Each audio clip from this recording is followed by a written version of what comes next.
মোহামেডান কর্মকর্তারা ক্লাবটাকে আর কত নিচে নামাবেন বলুন তো। সিএফএল শুরুর আগে ঘটা করে আপনারা বলেছিলেন এই দল মোহন ইস্টের সঙ্গে ফাইট করবে, কিন্তু লড়াই তো দূরের কথা, 4 ম্যাচে এখনও জয়ের গন্ধ পেল না সাদা কালো শিবির। কিন্তু কেন এই হতশ্রী পারফরমেন্স? এই দায় কার? আসুন আমরা একটু উত্তর খোঁজার চেষ্টা করি। কলকাতা লিগ খেলার জন্য সই করানো হয়েছিল কলকাতার অভিজ্ঞ ফুটবলার হীরা মণ্ডল, ইসরাফিল দেওয়ান, ফারদিন আলী মোল্লাদের, কিন্তু 4 ম্যাচ হয়ে গেলেও মাঠে নামতে পারল না ফিফা ব্যানের জন্য। ফলে যারা কলকাতা লিগ খেলছেন তারা আনকরা ফুটবলার, কলকাতা লিগে তারা প্রথম খেলছে, ফলে রেজাল্ট যা হওয়ার তাই হচ্ছে।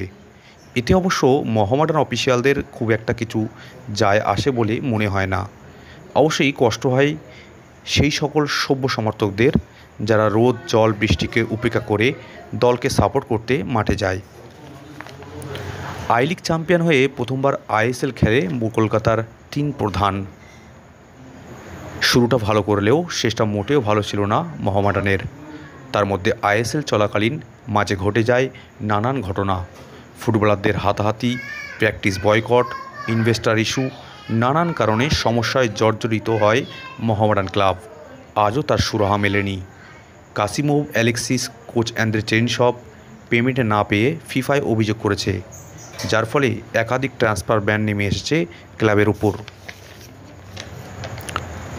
ক্লাবের এই বিপদ থেকে উদ্ধার করতে হলে দরকার একটা ভালো মানের ইনভেস্টার। কর্মকর্তারা ইনভেস্টার খুঁজতে বেরিয়েছেন, 4 মাস হয়ে গেল, এখনও কোনো ইনভেস্টার জোগাড় করতে পারল না। অবশেষে মুখ্যমন্ত্রীর দ্বারস্থ হয় ক্লাব কর্মকর্তারা, কিন্তু এখানেও উঠছে প্রশ্ন, ক্লাব কর্মকর্তারা যদি সত্যিই মমতা ব্যানার্জির দ্বারস্থ হয়, তাহলে 3 মাস অতিক্রান্ত হয়ে যাওয়ার পরও এখনও কেন ইনভেস্টার দেখে দিল না মমতা ব্যানার্জি? ইস্টবেঙ্গলের খারাপ সময় তো এই মুখ্যমন্ত্রীই তো ইস্টবেঙ্গলে শ্রী সিমেন্টকে ইনভেস্টার হিসেবে এনে দিয়েছিলেন, তাহলে মোহামেডানের ক্ষেত্রে নয় কেন? উঠছে প্রশ্ন।